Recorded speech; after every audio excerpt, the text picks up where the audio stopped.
Pois é, amigos, mais uma live aqui no Tudo Azul Móvel, toda quarta-feira. Hoje, com um pequeno atraso, gostaria de me desculpar com você que está aguardando essa entrevista tão anunciada e tão esperada por todos nós. Eu estou aqui com Pastor Manuel de Oliveira. Eu queria dar uma boa tarde e noite para ele.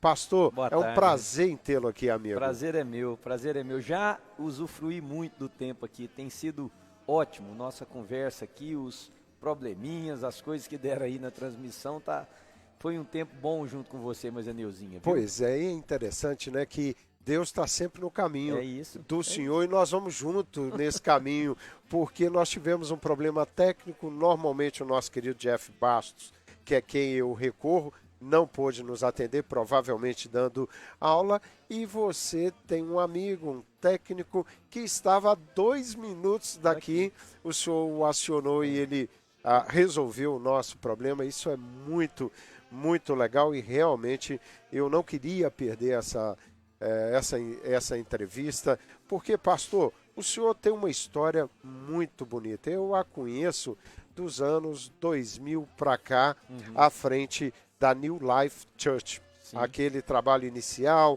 uma igreja muito pequena em Framingham, e naquela época também, como hoje, o senhor cheio de energia, acreditando com muita fé que o senhor iria fazer aquela igreja crescer como ela cresceu. Amém. Mas Amém. Eu quero voltar no tempo. Tá bom. Eu quero saber do senhor como que o Manuel de Oliveira percebeu que tinha vocação para se tornar um religioso. Isso foi descoberto ou foi moldado com o tempo? Como aconteceu isso? Primeiro, deixa eu saudar seus ouvintes. É um prazer estar com você e com a Neuzinha, mas é um prazer estar com seus ouvintes, falando para pessoas que têm você com muito carinho e como um locutor que eles gostam de ouvir muito. Obrigado pelo convite. É um prazer, Eu pastor. me sinto muito feliz de poder compartilhar esse tempo aqui com você. Bom, minha história, Rogério, até os meus 12 anos de idade eu era católico romano e fui convidado por um colega que jogávamos futebol junto, aqueles meninos que estavam jogando futebol no campo de terra, né? Lá na cidade do interior do Brasil, para visitar. Isso aonde, pastor? Isso em Piracanjuba, no interior de Goiás. Uau. Isso. Aí, num domingo na igreja dele. Naquela época, o crente tinha um estigma. Você é mais ou menos da minha idade, você lembra de como que era o estigma do crente numa cidade do interior, principalmente uma cidade que era dominada pelo catolicismo romano. Então a gente via aquele pessoal com um povo meio estranho, meio esquisito, andavam com um livro preto debaixo do braço e tal. Mas eu fui e naquele dia eu compreendi pela primeira vez, não nada contrário ao catolicismo romano, pelo contrário, naquele dia foi a forma com que foi comunicada a mensagem chegou no meu coração. E eu, então, usando uma linguagem que é muito própria nossa, eu me converti a Jesus naquele dia. O senhor tinha quantos anos nessa? Tinha 12, ia fazer 13 anos de idade. Nossa, muito novo, um garoto. Novo, menino. Mas, e aí eu fui alimentado nos meus primeiros anos na fé, no conhecimento da Bíblia, porque se tinha uma coisa que naquela época era muito valorizado, era que as pessoas que frequentavam uma igreja que nós chamamos de evangélica, ele realmente aprendia a Bíblia. Então eu era um menino, numa igreja muito pequena, mas com pessoas que amavam a Deus e amavam a Bíblia. E foram me ensinando a Bíblia. E eu cresci com muito desejo de conhecer mais a palavra de Deus.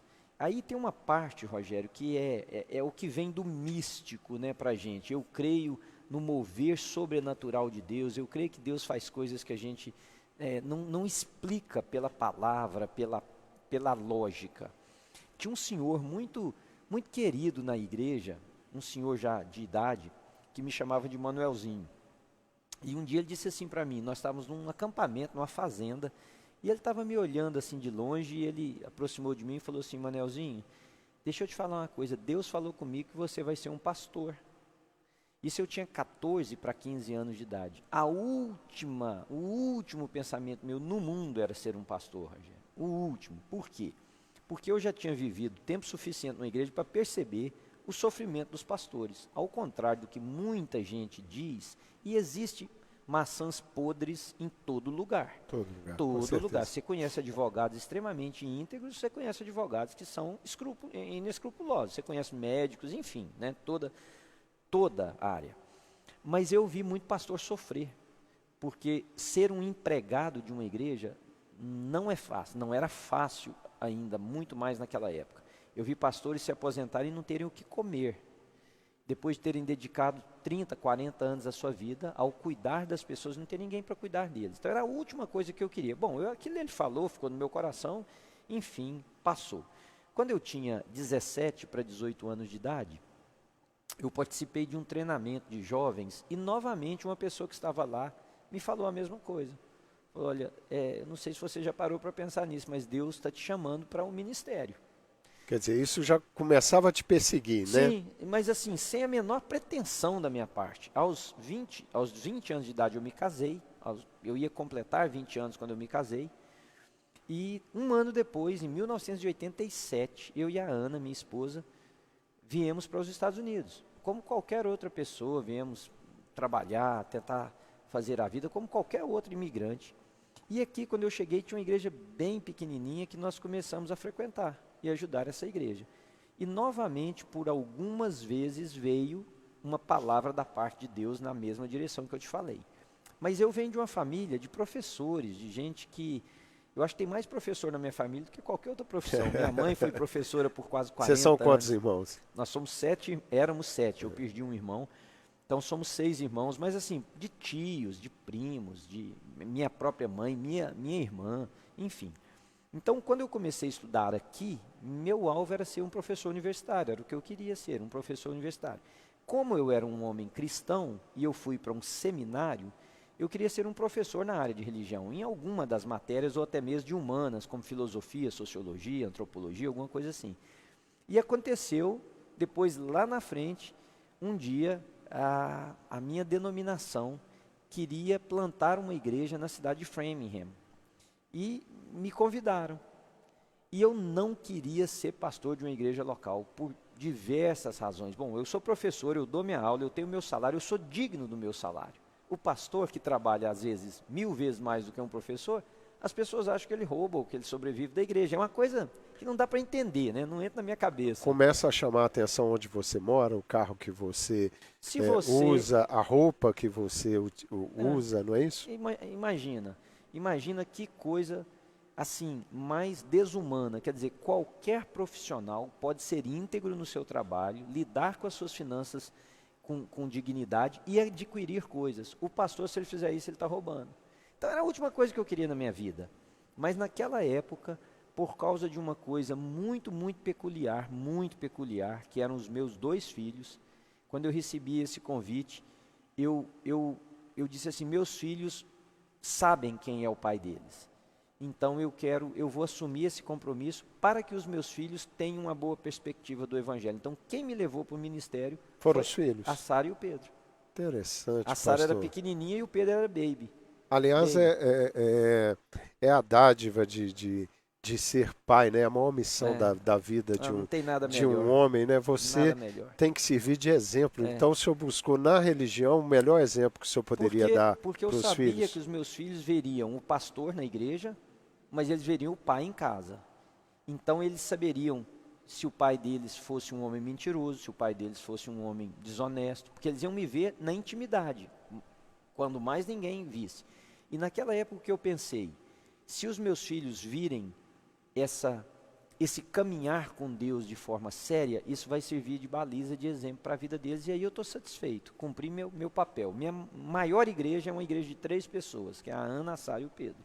Que história linda, pastor, porque eu sou muito dedicado à minha família. Se tem algo, já cometi todos os erros que o senhor pode imaginar na minha vida, mas o que nunca faltou a mim é a dedicação à Neuzinha e às minhas filhas. E sempre tive um caminho de ter que melhorar como pessoa para servir de exemplo. Mas o senhor foi muito além quando fez essa opção religiosa. Mas eu creio que eu acho que você falando aí agora, nós 2 fizemos a mesma opção, só que o meu caminho foi um caminho e o seu outro caminho, mas na verdade o ideal era o mesmo, né? Sim, o ideal era o mesmo, mas a sua responsabilidade foi muito maior, além Sim. dos da sua família, o senhor abraçou a família de várias pessoas. Porque Sim. eu me lembro, a igreja, se eu não me engano, foi em 2000 que...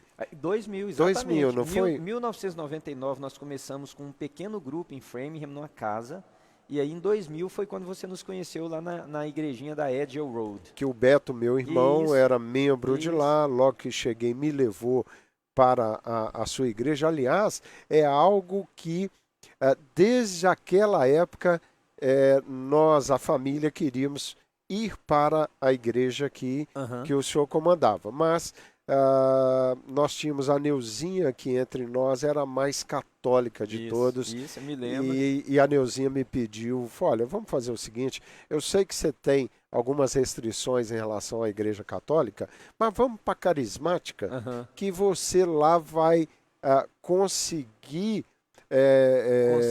conciliar em relação ao que você vê na igreja evangélica. Porque realmente eu estive na sua igreja, eu fiquei encantado com tudo, com o culto, com as mensagens, com essa parte musical que envolve as cerimônias evangélicas. Eu realmente fiquei contagiado com isso. A Neuza me convidou, vamos para a carismática, e assim eu fiz e acabei não indo para a igreja evangélica. Happy wife, happy life. Aliás, eu me lembro de algo que ficou marcado naquela época, a dedicação que o senhor tinha com os membros da igreja. Inclusive de visitar semanalmente os membros. E eu queria saber do senhor, hoje que a sua igreja cresceu muito, são quantos membros hoje na New... Rogério, agora depois da pandemia, ninguém sabe como que vai ser uma igreja, né? Na verdade, a New Life era uma igreja de quase 800 pessoas antes da pandemia. Agora, depois da pandemia, porque um processo aconteceu durante a pandemia. O que é esse processo? Pastores do mundo inteiro, e eu faço parte de um grupo de pastores que discutem a ciência da religião. O que está acontecendo no mundo com as igrejas, com a interpretação da fé, com as pessoas. Na pandemia, várias pessoas se distanciaram da fé, porque não tinham o templo para ir e eles não tinham maturidade suficiente para nutrir sua fé em casa, por uma razão ou por outra, né? O aumento, por exemplo, só para você ter, eu sei que nós vamos falar sobre isso, o aumento de uso de pornografia, violência doméstica, álcool, foi incrível durante o período da pandemia. E isso afetou diversas famílias e, com certeza, muitas famílias que frequentavam uma igreja. Então, hoje, eu não sei te dizer que tamanho é a New Life hoje. Nós não sabemos se 80% das pessoas vão voltar, se 100%, se 50%. Mas o senhor já está tendo os cultos presenciais? Tivemos o segundo culto agora com 60% de capacidade da igreja. Né, porque nós ainda estamos mantendo algum distanciamento. Então temos 2 cultos e nos 2 nós temos o que nós tínhamos em um no passado, né, porque as pessoas estão voltando. Cremos agora que nesse próximo domingo nós teremos alguma coisa na casa de 550, 600 pessoas lá na New Life. Então, respondendo a sua pergunta, até 150 pessoas na New Life eu levei todo mundo para jantar na minha casa. Todo mundo jantou na minha casa, quem quisesse. A Ana é uma boa cozinheira? A Ana é excelente e eu, modéstia à parte, também, porque o meu hobby é cozinhar. Então, mas a Ana é excelente cozinheira. Aí depois que a igreja vai crescendo, não tem mais essa condição física, porque as minhas atividades não se restringem agora simplesmente ao domingo. Por exemplo, são anos e anos fazendo aconselhamento. Eu atendo várias pessoas por dia em diferentes áreas e com problemas como esse, como tantos outros. Então, o que eu tenho hoje é uma equipe que me ajuda, uma equipe grande de voluntários e de pessoas também de tempo integral, mas hoje nós temos 39 pequenos grupos na igreja. Você sabe que tem um se reunindo aqui do lado de fora. Sim, e aliás nos auxiliou muito aqui hoje. Então, esses líderes me ajudam a cuidar. É uma passagem que tem no Velho Testamento de Moisés, que o sogro dele, chamado Jetro, viu que Moisés estava liderando o povo sozinho e disse para ele, não faz isso sozinho, você não vai conseguir e as pessoas não vão ser bem atendidas.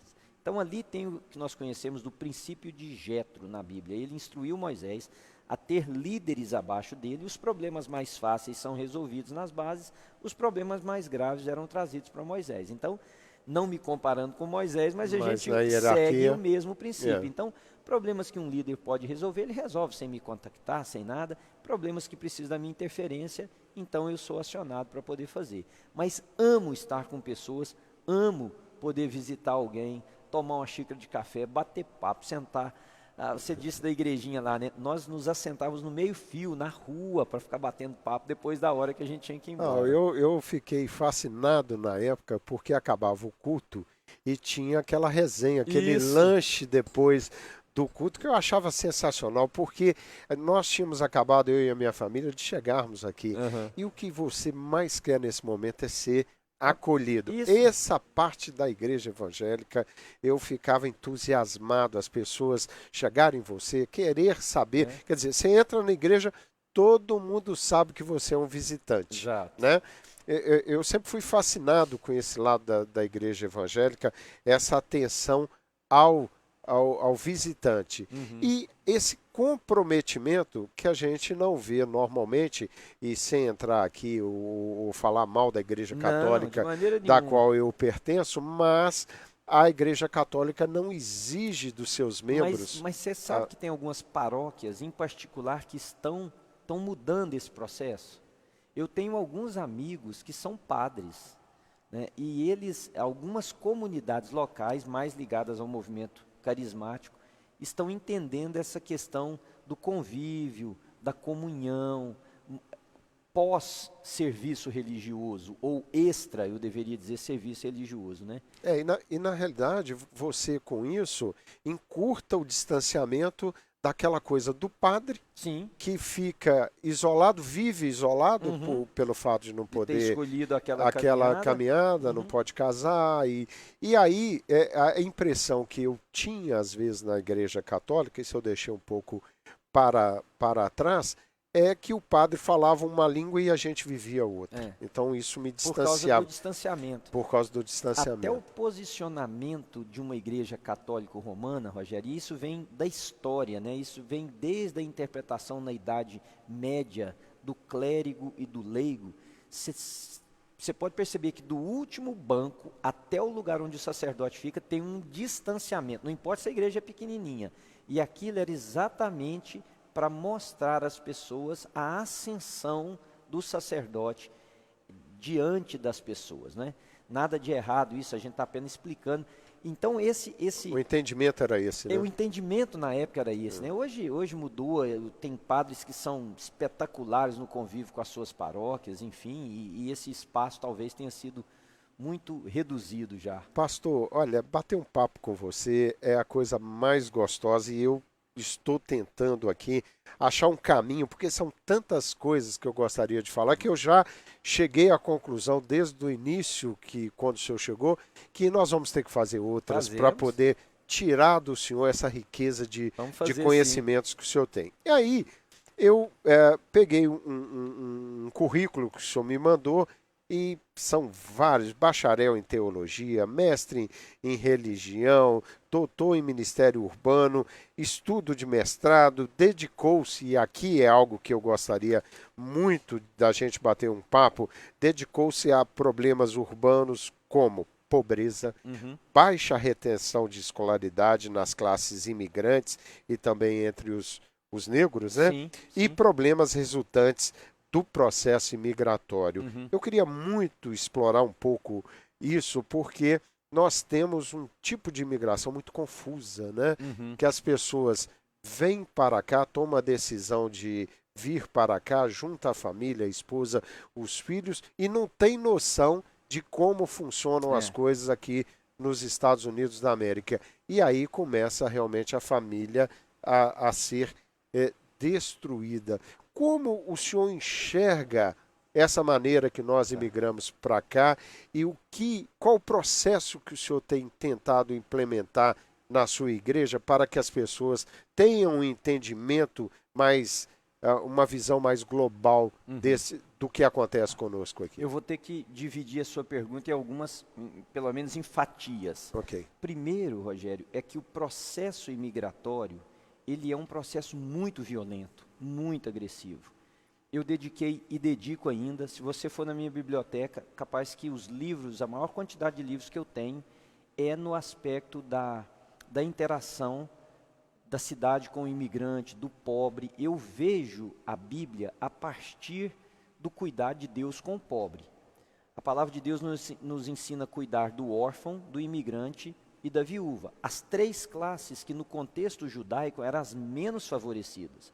O órfão porque ele não tinha a família nuclear, ele não tinha o contexto da defesa paterna. A viúva porque era uma época muito patriarcal, a mulher ela vivia por causa do homem que ela tinha como aquele que a cuidava, que protegia, enfim, e o estrangeiro. E Deus diz para os judeus cuidarem de estrangeiros por causa de uma premissa, que todo imigrante deveria saber, sendo cristão ou não. A Bíblia manda o judeu cuidar do imigrante porque tu fostes imigrante. O judeu foi um povo nômade, era um povo em caminho à sua terra, então ele sabia o que era estar numa terra estranha. Né? Você lembra de uma música que falava assim, By the Rivers of Babylon, uma música cantada por um conjunto afro, naquela época que tinha as discotecas, anos 80, final dos anos 70, anos 80, aquela música muita gente não sabe, é um salmo, Rogério. Todo mundo dançou aquela música nas discotecas na época, estavam dançando a Bíblia, é um salmo ips literis. O salmo diz assim, às margens dos rios da Babilônia nós nos assentávamos, e os nossos opressores pediam, cante-nos um cântico da sua terra. Como cantaremos louvores ao nosso Deus em terra estranha, que a nossa língua se apegue ao céu da boca, se nós fizermos isso. Então, quer dizer, era a mostra, o povo judeu sabia o que era ser peregrino, o que é ser imigrante, e sabia o que é ser maltratado. Então, é parte da Torá, da lei de Deus, que o judeu cuide de um imigrante. E essa lei não fica só na Torá e só para o judeu, é para nós. Então, primeiro, eu vejo o cristianismo como uma responsabilidade para com o pobre, para com o imigrante, para com quem sofre. Por isso que a New Life, desde que ela se estabeleceu, nós investimos literalmente até hoje milhões de dólares em trabalhos sociais, de transformação social, de empoderamento do pobre, de assistência. Então, o primeiro ponto é esse. Baseado nisso, porque cada um de nós, Rogério, cria ou desenvolve, melhor dizendo, um pensamento teológico em cima daquilo que você conhece de Deus e da cidade. Sim. Então, para mim, uma igreja que não serve o pobre, ela não serve. Para mim, uma igreja que não se preocupa com quem está com fome, tem algo seriamente errado. Uma igreja que só pensa em se encastelar, em ter o dinheiro, que não seja para transferir aquilo para o socorro, para a transformação da vida de alguém, tem algo seriamente errado.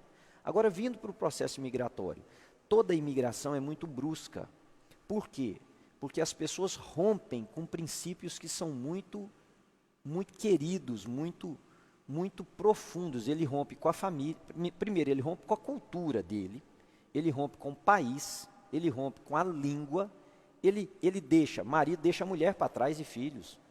Mulher deixa às vezes filhos, quando ela não tem um esposo, ela larga filhos para vir lutar num outro país para cuidar dos filhos. Pais e mães, pais e filhos são separados, amigos são separados. Então isso desenvolve, a minha tese de doutorado foi nesse aspecto, são os problemas causados na área emocional pela imigração.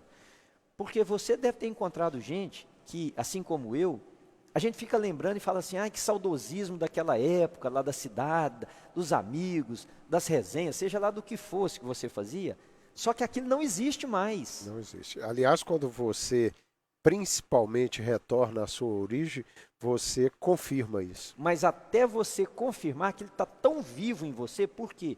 Porque houve uma ruptura, houve uma separação.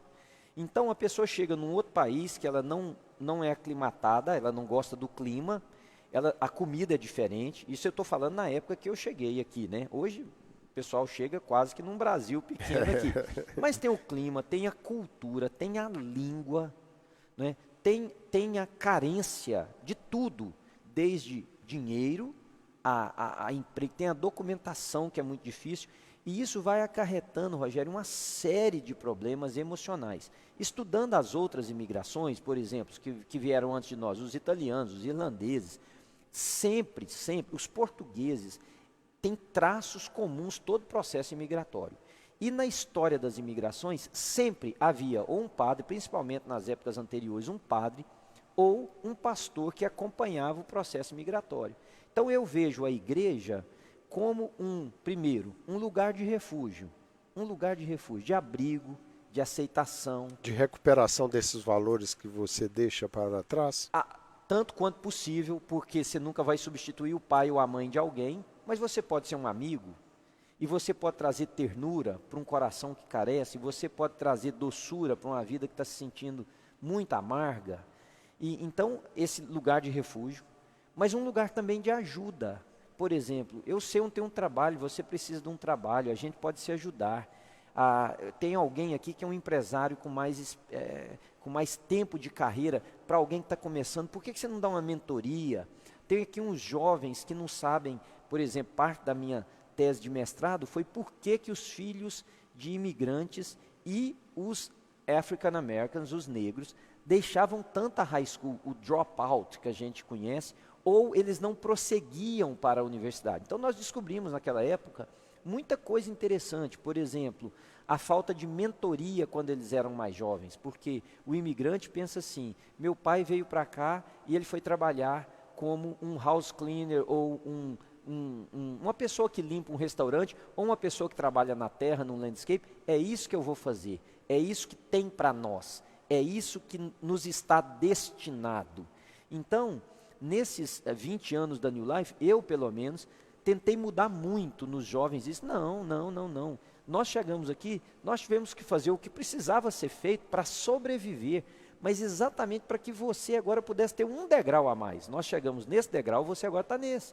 Então eu vejo assim, você pode vislumbrar mais, com certeza. Eu vejo com muita alegria meninos aqui que eu vi as mães engravidarem, darem à luz, e hoje os meninos irem para diversos caminhos na vida, no estudo, e outros que escolheram o empreendedorismo ao invés da escola, também se darem bem. Então eu acho que esse é o papel da igreja. O papel da igreja é pregar o evangelho, porque todo ser humano precisa de Jesus. Sem Jesus nada faz sentido na vida, Rogério, mas é pregar o evangelho para todas as pessoas, para todas as áreas da vida. Então o evangelho precisa entrar no casamento, precisa entrar na intelectualidade, precisa entrar nos sonhos, precisa entrar no lugar de pobreza e ajudar as pessoas a ficarem melhor. E eu acho que a comunidade da fé é o melhor veículo para fazer isso. Aliás, o senhor toca num ponto que me fez voltar no passado, na criação das minhas filhas. Porque eu tive a oportunidade de estudar. Sim. E depois quebrei, vim para cá exatamente porque quebrei, tinha um negócio grande no Brasil, mas tive uma formação educacional muito boa a nível escolar. Uhum. E as minhas filhas, a única coisa que eu pedi a elas era que estudassem. Chegou num momento da vida delas que as coleguinhas de 13, 14 anos começaram a trabalhar no Dunkin' Donuts, uhum. nesses trabalhos que apareciam a oportunidade para jovens, e rapidamente elas já começavam a adquirir com 14 anos, 15 anos um automóvel, começavam a se vestir extremamente bem porque não precisavam de colaborar em casa, uhum. E isso num determinado momento influenciou as minhas filhas a não estudarem, a quererem trabalharem, uhum. dizendo para mim e a Neuza que queriam estudar, mas queriam trabalhar. Sim. E na época nós conseguimos convencê-las que não, que era um momento de estudar e mostrar para elas que aquelas pessoas que estavam deixando o estudo para isso estavam limitando as suas vidas, porque mais na frente esse trabalho de 300, 400 dólares uhum. por semana não ia alimentar as ambições delas uhum. no futuro. Elas poderiam até recuperar mas teriam perdido tempo. Era fatal isso. Não tem uhum. como recuperar o tempo perdido. Não é isso? Isso. E graças a Deus as minhas filhas estudaram e formaram.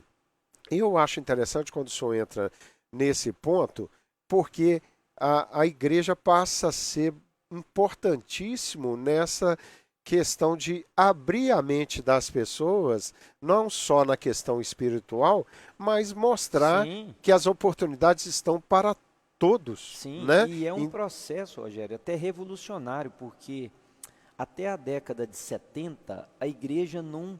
Até a década de 80, início da década de 80, a igreja praticamente não entrava nos assuntos extra ou para-religiosos, né, ao lado da religião. Por exemplo, um dos lemas da reforma protestante era uma igreja e uma escola. Então, eu me converti em uma igreja de linha reformada. Por isso que o estudo, o aprendizado, a igreja reformada sempre fez isso. Uma igreja e uma escola, tem que ensinar. Então, dizer, por exemplo, influenciar nos sonhos, influenciar se a pessoa não quer estudar, mas num processo de empreendedorismo, influenciar a família como um todo. Rogério, eu tenho uma tese minha. Eu acho que é uma das coisas mais importantes na vida que a pessoa faz, depois da escolha do cônjuge, da profissão, etc., é que igreja eu vou pertencer. Porque a igreja vai influenciar ou não vai cumprir o seu papel na vida de muita gente. Pois é, amigos, eu estou aqui com o pastor Manuel de Oliveira, é sempre um prazer, ele é uma aula aqui. Pastor, eu vou dar uma interrompida aqui, porque tem pessoas acompanhando a entrevista com o pastor Manuel no Facebook Rogério Maria Braga, no Facebook Programa Tudo Azul, e partes dessa entrevista estarão no Instagram, está no YouTube também. Olha, tem a Marcela aqui dizendo que legal, lembro que o tio Beto Brasil levava a gente na igreja dele em Framingham e era muito especial. Ah, muito legal, minha querida. Martinha Botelho, lá de Salvador, na Bahia. Que bênção, a história dele é muito parecida com a de meu pai. Olha só. Olha, um abraço, Martinha. Ele e Ovaldo Miguel batendo palma aqui para o senhor.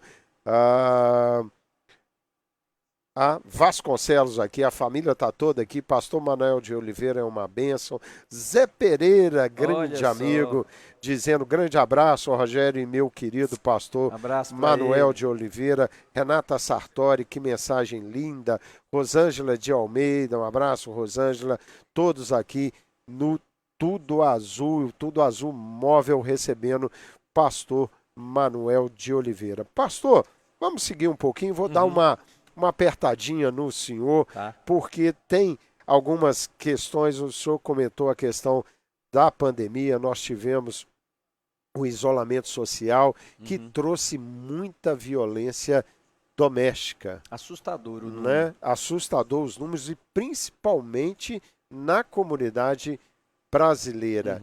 Como o senhor, pastor, orienta esses casos que podem ter acontecido, por exemplo, dentro da sua igreja, ou de pessoas que o senhor conhece, que infelizmente o marido agrediu a esposa, e aí fica esse processo da religião que alguns acham que não podem, de maneira nenhuma, denunciar, que não podem separar. Como o senhor encara isso para orientar os seus seguidores na igreja? Primeiro, Rogério, eu não acho que a pandemia criou essa violência doméstica. Eu creio que a pandemia acentuou, ela evidenciou, e ela não criou. Por exemplo, esse homem que agrediu essa mulher, ele já tinha um caráter violento, agressivo, que estava, de alguma forma, subjugado. E com a pandemia, com o aprisionamento, com os distúrbios emocionais,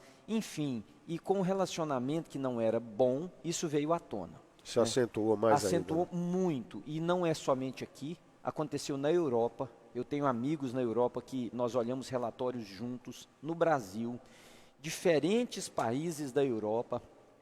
Esse é um problema que se generalizou.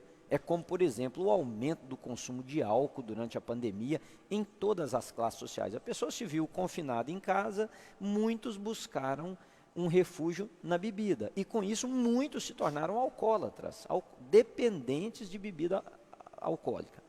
A questão da agressão física é inaceitável para mim, Rogério, inaceitável que uma mulher, que um homem agrida uma mulher. É inaceitável. E eu acho que toda mulher que se submete a uma agressão por causa da religião, ela não conhece Jesus. Não, o Deus da Bíblia não manda nenhuma mulher viver subjugada por um homem que a agride. Várias mulheres dizem assim para mim, pastor, mas separação é pecado. Aí eu faço uma pergunta para elas, falei, olha, se separar é pecado, e como você está dizendo, você acha que o seu pai, Deus é seu pai? Sim, seu pai vê você sendo espancada pelo seu marido, ele se agrada disso. Então, isso é o que dá, isso é o que satisfaz o ego do seu pai, porque esse não é o Deus da Bíblia. Então, eu acho que toda mulher que estiver sendo agredida, ela precisa buscar ajuda. Se tiver jeito de ajudar, de entrar com um processo terapêutico, um processo de aconselhamento e erradicar a violência, sim. Se não, ela precisa buscar a ajuda das autoridades competentes. Ela precisa se proteger, porque esse agressor, e eu já acompanhei casos assim, matam a vítima, Rogério. E quando menos a gente imagina, né? Mata a vítima. Então, mulheres que ficam espancadas e dizem que estão assim por causa da fé, essa não é a fé em Deus genuína e não é a fé em Jesus Cristo. A palavra de Deus não manda nenhuma mulher ficar debaixo de um jugo de maltrato sob a primícia de que ela está defendendo o matrimônio dela. O que é um matrimônio? O matrimônio é uma relação saudável, amorosa, respeitosa, cuidadosa. Lembra dos votos que você fez para Neuzinha? Eu prometo te amar. Você falou, eu prometo te bater? Nunca. Não, prometo te amar, te respeitar, cuidar de você, ser fiel, quando nós tivermos muito, quando a gente tiver pouco, quando eu tiver sadio ou quando eu tiver doente, quando você... Os votos foram esses. Então, o que constitui um casamento é e é até difícil a gente falar isso aqui, porque como eu não vou ter muito tempo para explicar, eu posso ser mal interpretado. Tem muita gente que acha que o casamento, Rogério, é uma manutenção institucional. Tem muita gente casada que está separada. Tem muita gente que está casada e que não existe casamento. Só tem a fachada, né? Porque casamento é amor, é cuidado, é cumplicidade, é divisão de vida, é choro junto, é sorriso juntos, é lutar pelo mesmo ideal. Quantas pessoas você conhece aqui, principalmente na comunidade imigrante, que são roommates, eles são companheiros de casa. A Bíblia, por exemplo, diz que a bolsa é uma só do casal. Eu conheço uma centena que a mulher tem os compromissos dela e o marido os compromissos dele. Olha, eu pago tal coisa, você paga tal coisa. O que sobrar meu é meu, o que sobrar seu é seu, você faz... Isso não tem nada a ver com casamento. Você pode chamar isso de união, você pode chamar do que for, mas casamento da perspectiva bíblica, não. Assim também a agressão. Isso estimula, na visão do senhor, inclusive, essa separação? Sim. Por exemplo, eu escrevi um documento em 2005, eu creio, para uma revista americana da nossa denominação sobre o aumento do divórcio entre imigrantes. Eu não sei se você sabe, pelo menos até 2012, que foi a última vez que eu revisei esse artigo meu, depois eu não posso dizer mais com precisão, até 2012, para cada 10 divórcios entre imigrantes brasileiros, de 6 a 8 eram requeridos por mulher. Então a pergunta é, por quê? Por que a mulher aqui pede mais o divórcio do que na sua própria nação? Sabe o que eu descobri nas minhas pesquisas? Primeiro, lá ela era dependente do homem. Aqui ela tem autonomia. Ela não precisa de um homem. O medo que ela tinha lá, que acabou. Não, primeiro ela tem a autonomia. Segundo, lá ela tinha aquele peso da família. Aqui ela está distante. Sim. Ela lida menos com essa consequência. Terceiro, lá ela tinha medo. Aqui ela sabe que se o cara levantar o dedo para ela, ele pode ir para a cadeia. Ela se sente mais protegida. Então, juntou tudo isso. O que faltava? Tudo que sustentava o casamento faltava. Então, como ela tem só aquilo que a estimula a desassociar-se do casamento, ela não pensa duas vezes. Então, o nível de divórcio, pedidos de divórcio por parte das mulheres, até a última pesquisa que eu fiz, que foi em 2012, publiquei esse artigo em 2013, chegava a 8 de cada 10 divórcios, 8 eram pedidos por mulher. Interessante. Isso na realidade, reflete o que a gente vê no dia a dia, mas não tem tanta convicção em termos de estatística, igual o senhor está apresentando. Porque nós não tínhamos, a nossa cultura latino-americana, e isso sem ofensa, eu sou, você é, nós homens, é uma cultura ainda machista, né, Rogério? Por exemplo, a cultura europeia ou a cultura do mundo mais antigo, ela já é uma cultura muito mais de compartilhar. Por exemplo, aqui um homem e uma mulher chegavam e trabalhavam pesados, igualmente pesados. Chegava em casa, ele deitava e assistia o jogo do Flamengo. Ela tinha que ir para a cozinha, fazer a janta, todo o trabalho e depois da casa. lavar as vasilhas e tudo. E o cara ainda reclamava que no final da noite não tinha sexo. Aliás, o senhor comenta isso, eu percebo hoje na geração mais nova, percebo, por exemplo, nos meus genros e nos amigos das minhas filhas, que essa garotada é diferente hoje. Ela já tem um perfil de... Vejo, por exemplo, o meu genro cuidando dos meus netos, e eu me considero um pai presente na criação das minhas filhas, mas eles dão show, fazem tudo com os filhos. É muito interessante. Só voltando o pensamento um pouquinho, por que se eu trabalho 10 horas e a Ana 10 horas, quando nós chegamos em casa a jornada dela continua e a minha se interrompe? Porque no background da nossa mente está aquele conceito machista, a mulher que vai para a cozinha, vai fazer a comida, se tem um menino pequeno é ela que tem que dar banho, trocar a fralda e tudo. Esse conceito, graças a Deus, está sendo mudado. Então, hoje nós temos pais muito participativos, nós temos homens que dividem as tarefas da casa com as mulheres, tem homens que cozinham, inclusive, mais do que as suas mulheres na quantidade que cuidam, e isso é maravilhoso, isso dá sustentabilidade para o casamento. Isso ajuda a mulher, por exemplo, que nós estamos falando, ela dizer o seguinte, bom, eu tenho um parceiro, e parceiro no sentido literal da palavra, daquele que divide, né? Sim. Aliás, isso é importante, essa visão, e concordo com o senhor. Só avacalhando um pouco a conversa, lá em casa agora, a Neuzinha não pode reclamar de nada, porque eu vou, lavo, faço tudo, porque eu sou cruzeirense. Então, cruzeirense não dá para assistir mais jogo. Não tem mais jogo, Não né? tem. Tem jogo do Cruzeiro, você vai para a cozinha. Aliás, o Cruzeiro ainda existe, não? Existe, Olha, não? pastor, aí eu levantei a bola, o senhor foi e cortou. Ai. Pastor Manel, aproveitando essa deixa que a gente está falando de família, é uma dificuldade nas formações das famílias aqui nos Estados Unidos, essa questão de juntar as pessoas em função da solidão. Eu não estou fazendo crítica a ninguém, mas é muito comum a gente ver de uma hora para outra as pessoas estão juntas e vão morar juntas. Com a mesma facilidade que elas se juntam, elas se separam. Sim. Esse princípio de família, de algo que vem lá, de namorar, de se conhecer, de realmente ir para a frente do altar e fazer o seu voto de compromisso com a esposa e vice-versa, isso está se perdendo e está atrapalhando a formação de uma família? Rogério, isso faz em muito parte da época que nós vivemos. Essa geração pós-moderna, né? Eu e você somos da geração moderna. Existe uma geração pós-moderna e agora já tem até a geração que é depois dessa pós-moderna ainda, que são os milênios e a geração X e a Gen X, essa Generation X, né, que é a geração X. Uma das características do pós-modernismo é o não compromisso. É o não compromisso, por exemplo, denominacional. Uma igreja, por exemplo. Uma pessoa chega numa comunidade, fica numa comunidade e sai daquela comunidade com a mesma facilidade que ela entrou. É uma característica dessa geração.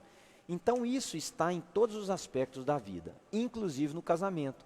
Porque a partir do momento que você cria esse processo do casamento, você se responsabiliza. Né? Quer dizer, tem gente ao seu redor que participou daquele dia, vai chegar para você que e falar... testemunhou isso, Rogério, né? O que você está fazendo com a Neuzinha? Você tem um compromisso ali e tal. Que isso, tenta te ajudar. Então, quanto menos compromisso eles imaginam, mais liberdade.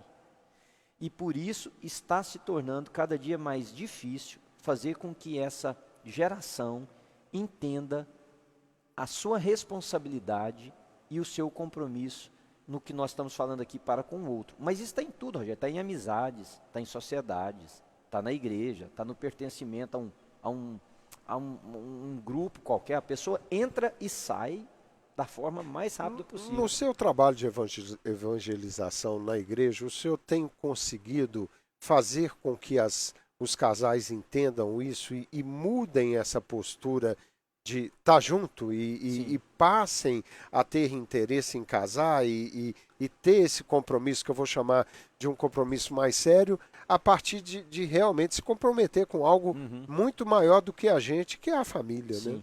Olha, em 2019 eu fiz 22 celebrações de pessoas que viviam juntas e decidiram assumir esse compromisso. No ano de 2020, durante a pandemia mesmo, eu fiz 16.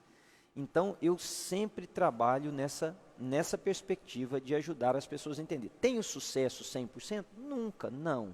Mas tenho tido algum sucesso. E cada um é uma vitória a ser celebrada, né? De pessoas que entendem, por exemplo, não, eu preciso assumir um compromisso. Eu, por exemplo, eu digo muito para alguns homens assim, que me dizem, não, eu não quero casar, nós estamos desse jeito, tá bem. Eu falo, como é que você fala para o seu filho? Vamos voltar nos filhos. Como é que você diz para o seu filho, filho, na vida vale a pena a gente assumir compromisso? Ele pode olhar para você e falar, pai, você não quis assumir com a mamãe.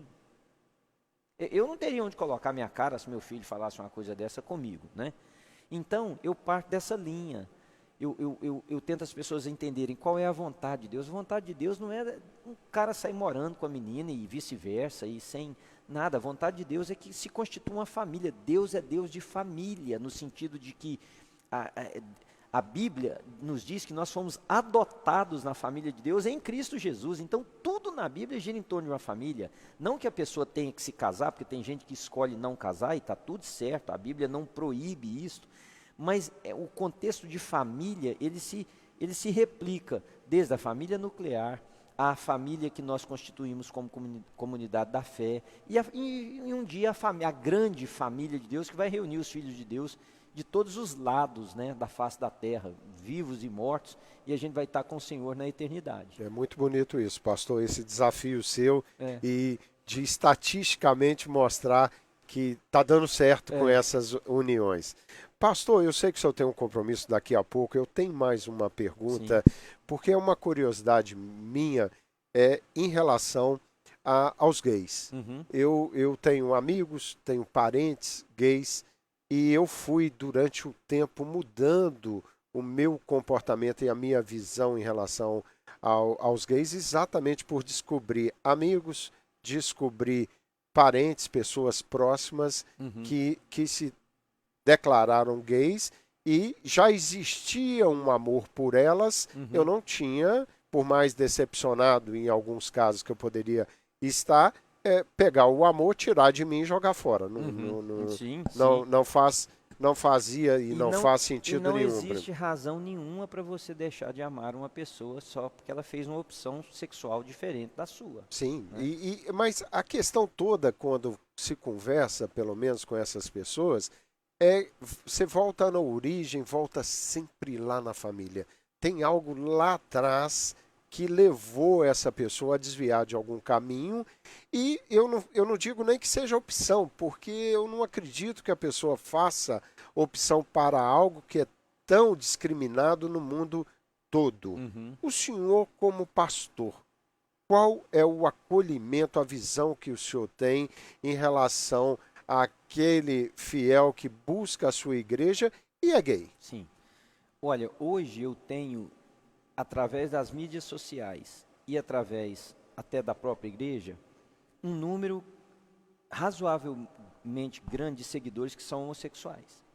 E um dia um deles me ligou. Poderia te contar várias histórias, mas esse eu me lembro muito bem, porque eu estava fazendo um programa de rádio na época que ainda tinha o Para e Pensa, na Rádio 650. Aliás, que faz muita falta na rádio brasileira. E ele me ligou, e eu fui conversando, eu estava saindo do programa, ele falou, eu sabia que o senhor ia entrar no carro agora, então eu liguei por causa disso. E ele foi me contando os traumas, as dores dele, filho de um pastor. E aí ele me disse, eu falei, bom, mas você sabe que como pastor, eu não concordo com a escolha que você fez. Então por que você está me ligando? Aí ele disse assim para mim, porque o senhor me ouve com amor. E mesmo se o senhor não concordar comigo, o senhor vai me tratar com respeito e com decência. Então eu acho o seguinte, Rogério, amor cabe em qualquer lugar, para qualquer pessoa. Eu não merecia ser amado por Deus e Deus me amou. Eu não merecia. Eu não tinha nada em mim que fizesse com que Deus pudesse gostar de mim. Deus me amou porque Ele é bom. Então eu não tenho o direito de não amar uma pessoa. Se eu sou de Cristo, eu não tenho direito de deixar de amar você porque você é católico. De jogar pedra porque em alguém, você é né? cruzeirense, porque você é isso, aquilo. Eu não tenho direito de deixar de amar uma pessoa. Por quê? As pessoas, elas mal interpretam discordar de odiar. Eu posso não concordar com a escolha que você fez, seja lá qual for a vida. O senhor acha que é uma escolha? Não, independente, não estou falando agora somente da homossexualidade. Eu posso não concordar com a escolha que você fez, mas eu não tenho o direito de deixar de te amar. E amar não quer dizer, Rogério, concordo com você. Não, amar significa dizer, Rogério, discordo, penso diferente, não consigo enxergar da forma que você está dizendo, mas eu quero que você entenda que eu amo você, pessoa, eu amo você. É desenvolver a empatia pelas pessoas. E se eu precisar te estender a mão, eu vou te estender a mão. E se você precisar de mim como amigo, uma vez eu estava num culto na nossa igreja, terminou o culto, tinha um rapaz até muito bem vestido lá. Aí ele veio conversar comigo. Terminou o culto, eu não o conhecia, perguntei o nome, ele falou, pastor, eu prefiro não te falar meu nome, porque eu só vim aqui hoje, eu não vou voltar, eu moro longe daqui. Tá bom. Ele falou, a mensagem assim, assado, tal, tocou muito comigo. Eu falei, mas por que você veio falar comigo? Ele falou assim, porque eu sou homossexual. Aí ele falou assim, eu vi o senhor falando ali de abraço na igreja, porque eu sempre falei na New Life que eu creio que um abraço cura, sabe? Abraços curam. Curam solidão, curam dor, curam... às vezes, tudo que a gente precisa é de um abraço, para se sentir melhor num dia. E ele falou assim, e eu queria dar um abraço no senhor, só que na hora que eu falei para o senhor que eu era gay, e o senhor nunca mais vai me dar um abraço, né? Eu falei assim, pelo contrário, me dá um abraço aqui agora, eu quero te abraçar e eu quero que você saiba que o seu abraço para mim é como o abraço daquele ali que eu já abracei, daquela senhora ali, daquela menina que veio e me deu um abraço, daquele menino ali que cresceu aqui na igreja, enfim. E eu vi que ele começou a chorar. E ele chorou e falou assim, muito obrigado pelo senhor simplesmente ter me amado. Eu sei que o senhor não concorda com o estilo de vida meu, ele usou essa palavra, mas obrigado por você ter me amado. E virou as costas, nunca mais vi. Quer dizer, o que esse abraço pode ter produzido naquele rapaz? Rogério, eu vejo a coisa o seguinte, nós temos que lançar sementes, se ela vai brotar, se ela vai germinar, se ela vai dar fruto, se ela vai dar um fruto só, se ela vai dar 1000, não sei. Por exemplo, eu me lembro o dia que eu conversei com você e a Neuzinha na casa daquele casal que nós estávamos conversando aqui antes, no apartamento deles. Eu acho que naquele dia eu lancei uma semente, porque hoje nós estamos aqui juntos e nesses 20 anos, embora não sendo amigos tão próximos, a gente tem uma amizade que dá prazer de encontrar um com o outro, entende? Nós temos muito respeito pelo senhor. Então, é lançar sementes, Rogério. Eu não sei o que aquele abraço fez com aquele rapaz. Às vezes ele se esqueceu, às vezes aquilo promoveu nele uma reflexão na vida, às vezes aquilo promoveu um bem para ele, não sei. Então, meu papel como filho de Deus é amar as pessoas. Se entrar uma prostituta aqui, eu vou amar essa mulher do mesmo jeito que eu amo a Neuzinha, sua esposa, e não concordo com o estilo e as escolhas de vida dela, mas isso não me dá o direito de não amá-la e de não servi-la. E de rejeitá-la, principalmente. Nunca, né? nunca. A questão da opção é uma área que seria muito útil da gente conversar, mas uma área que demanda mais tempo para que não corra o risco nem que eu e nem você sejamos mal interpretados pelos seus ouvintes. Porque a área do comportamento dentro da psicologia e do comportamento aprendido, ela é uma área muito vasta, né? Então, essa área do behaviorismo, valia muito a pena a gente conversar sobre isso um dia, mas como o meu tempo é limitado, eu prefiro deixar essa parte da pergunta para o nosso segundo. Aí fica outro encontro. Eu fico feliz pelo fato de nunca ter conversado qualquer assunto com o senhor, que o senhor se recuse a falar, por mais que ele possa parecer embaraçoso.